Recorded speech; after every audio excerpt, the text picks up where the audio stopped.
अस्सलाम वालेकुम। मैं अबू अमल।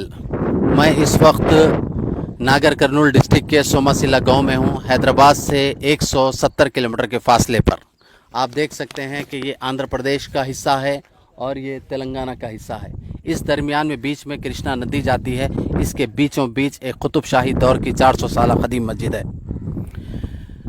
सभी लोग जानते हैं कि मस्जिदों का तहफ़्फ़ुज़ अब वक्त की शदीद ज़रूरत हो गई है। इसी सिलसिले में मैं अब तेलंगाना के हर डिस्ट्रिक्ट, हर छोटे बड़े गांव में जहां कहीं भी क़दीम मसाजिद है उसको आवाम तक पहुंचाने की पूरी कोशिश करूंगा। इसी सिलसिले की एक कड़ी के तौर पर इस वक्त मैं हैदराबाद से 170 किलोमीटर दूर सिर सोमासिला गांव में हूं। बीच कृष्णा नदी के बीच में कुतुब शाही दौर की 3 कमानों वाली बेइंतहा बड़ी मस्जिद। हैदराबाद में एक मिसाल के तौर पे मैं कह सकता हूं कि दारुशिफ़ा की जो क़दीम कुतुब शाही दौर की मस्जिद है उसी तर्ज़ की, लेकिन इसको मीनार नहीं है और अक्सर ये पानी में रहती है। और इसके बिल्कुल सहन में एक बुज़ुर्ग की मज़ार है जिसको हज़रत कमालुद्दीन शाह वली रहमतुल्लाह अलैह कहते हैं। अक्सर ये भी पानी में रहती है। मेरे अतराफ़ में पूरे गाँव के नौजवान और बुज़ुर्ग लोग हैं, वो मुझे मुसलसिल फ़ोन कर रहे थे कि इत्तला दे रहे थे कि भाई इस गाँव में औक़ाफ़ी ज़मीन की तबाही हो रही है और एक मस्जिद है जिसका तहफ़्फ़ुज़ वक्फ़ बोर्ड करने में नाकाम हुआ। इसी सिलसिले में मैं इस वक्त क़दीम मस्जिद के बीच कृष्णा नदी के बीच में हूँ और हम यहाँ पर एक पानी की कश्ती के ज़रिए यहाँ तक पहुँचे हैं। चाचा, आपका नाम क्या है? मोहम्मद शरीफ अहमद नाम। आपकी उम्र क्या है? मेरी उम्र 70 साल है। अच्छा, आप कभी ये मस्जिद में नमाज़ पढ़े? पढ़े सब। अच्छा, यहाँ पर अभी आबादी क्यों नहीं है?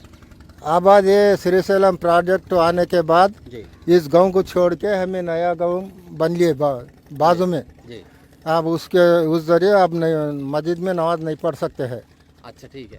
अब बताइए, इस मस्जिद और दरगाह के तहत ज़मीन कहाँ है? ज़मीन थोड़े लैंड फॉरेस्ट एरिया में है और थोड़े सब्जी डूबे सो नदी में अंदर पानी में डूब के है। कितनी ज़मीन है का अंदाज़ा? पूरा अंदाज़ा इसकी 120 एकड़ है। आपने सुना कि इस गांव के बुजुर्ग ने कहा कि मैं बचपन में इस मस्जिद में नमाज अदा करता था। इस मस्जिद और दरगाह शरीफ के तहत 120 एकड़ है और फॉरेस्ट के डिपार्टमेंट के अंडर में है। कुछ ज़मीन पर नाजायज़ कब्ज़े है। क्या वक्फ बोर्ड कभी कुछ इस पे हरकत करा? क्या भी नहीं हुआ, अब तक कोई भी नहीं करे साहब। हम कितने भी बार जाग पूछे तो हम करती बोल के हमारे को ये काम नहीं करे कुछ भी वक्फ बोर्ड वाले। आप कह रहे हैं कि मैं वक्फ बोर्ड के बार बार चक्कर लगाने के बावजूद भी औक़ाफ़ी ज़मीन का तहफ़्फ़ुज़ में वक्फ बोर्ड नाकाम रही। दिलचस्प बात यह है कि सब बैक वक्त मेरे अतराफ़ में तकरीबन 50 गांव के लोग हैं, ये कह रहे हैं कि इस इलाके का वक्फ इंस्पेक्टर कभी इस मस्जिद की तरफ नज़र उठा के नहीं देखा, ना दरगाह शरीफ की तरफ, ना औक़ाफ़ी ज़मीन की तरफ। ज़रूरत कोई भी नहीं करे। अच्छा, कभी वक्फ बोर्ड को गए आप? अकबर को जाके हम लोग जाके आए तो वो लोग कुछ भी ये नहीं दिए, रेस्पॉन्स नहीं दिए। अच्छा, ठीक है, ठीक है। आप क्या चाहते हैं? हमारा जंगल मुतालबा क्या है? दरगाह का, हमारा मस्जिद का इनाम जंगल हमारे को होने के लिए है। हाफिज़ मौज़न को कुछ भी नहीं है तो। अच्छा, ठीक है, ठीक है। आप इससे पहले यहाँ के सदर रहे, आपका नाम? मेरा नाम अहमद पाशा है। रहमत पाशा भाई, यहाँ पर दरगाह की ज़मीन का तहफ़्फ़ुज़ नहीं हो रहा, मस्जिद की ज़मीन का? हाँ, इसलिए कार्रवाई करे तो वो कुछ भी बोले नहीं होना हमारे को। सिराज साहब सिराज को नहीं है? यहाँ के इंस्पेक्टर साहब है नार यहाँ का, के दरगाह का दौरा करे, मायना करे? यहाँ का नहीं करे नार का ये। सोमशिल का तो नहीं करे। अच्छा फिरोज़, आप वक्फ बोर्ड को अक्सर आते हैं तो आपकी कार्रवाई की कहाँ तक पहुँची आपकी? जी, मैंने अल्हम्दुलिल्लाह 2016 से हम इसके पीछे लगे हुए हैं। मुसलसिल इतने साल की कामयाबी, इतने साल की जिद्दोजहद के बाद एक अंजाम तक ये पहुँचे हैं कि वक्फ बोर्ड सर्वे करने के लिए तैयार हुआ है। जी। यहाँ तक ये अंजाम पहुँचा है कि इतनी जिद्दोजहद के बाद ये 120 एकड़ वक्फ अराजियात अपने आँखों के सामने रखते हुए इमाम और मौज़न को तनख्वाह तक लोग को इकट्ठा करने में मुश्किल हो रही है। आँखों के सामने 120 एकड़ वक्फ अराजी रहने के बावजूद मगर वक्फ बोर्ड और वक्फ इंस्पेक्टर नागर कर्नूल की पूरी नाकामयाबी है। मेरे ख्याल से उनको ये तक पता नहीं होगा कि ये मस्जिद कहाँ पर है, इतनी वक्फ प्रॉपर्टी कहाँ पर है, ये भी उनको नॉलेज नहीं होगा। पर उनके तरफ से मिले तो क्या बोले? सलीम साहब मुझे तहफ़्फ़ुज़ दिया था कि हम इसकी सर्वे कराएंगे, इसके ऊपर हम जो कुछ भी हम एक्शन लेंगे बोल के वो वादा करे थे हमसे। तो वही वादे से उनका सर्वे तक ये अंजाम पहुंचा।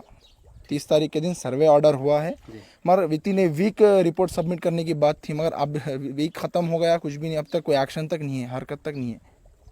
जैसा कि आपने सुना कि यहाँ के बुज़ुर्ग और मुकामी लोग कह रहे हैं कि वक्फ बोर्ड की जानिब से अभी तक इसके तहफ़्फ़ुज़ के लिए कोई मजबूत इक़दामात नहीं किए गए।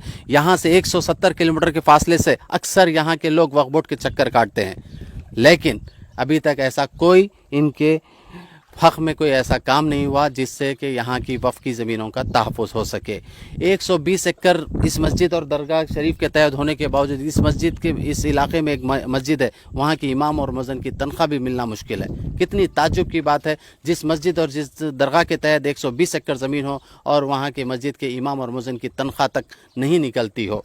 मैं ये सिलसिला जारी रखूँगा। मैं 170 किलोमीटर के फासले पर बीच कृष्णा नदी के बीच में एक बुज़ुर्ग हज़रत कमालुद्दीन अली शाह और कुतुब शाही मस्जिद के बीच में पानी के बीच में हूँ। जी, पानी अब तेज़ी से बढ़ रहा है, हमको जल्दी से यहाँ से निकलना होगा क्योंकि असर का वक्त हो रहा है। ये बता रहे हैं कि शाम के वक्त यहाँ पर नदी में पानी बहुत बढ़ जाता है और अक्सर ये मस्जिद डूब भी रहती है, मतलब पूरा पानी के अंदर ही रहती है। चाचा, ये मस्जिद अक्सर पानी में डूब जाती है? पूरी डूब जाती है, उसके ऊपर 15 फीट पानी तक ऊंचा आ जाता। ठीक है, तो मस्जिद डूबने के बाद उसके ऊपर 15 फीट पानी आ जाता बता रहे हैं ये लोग।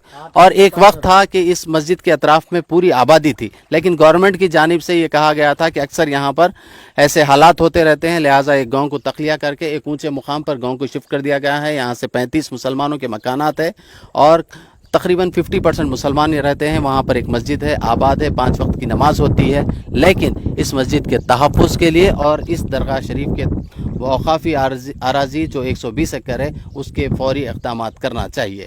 मैं अबू एमल, नागर कर्नूल डिस्ट्रिक्ट, सोमासिल्ला गाँव से।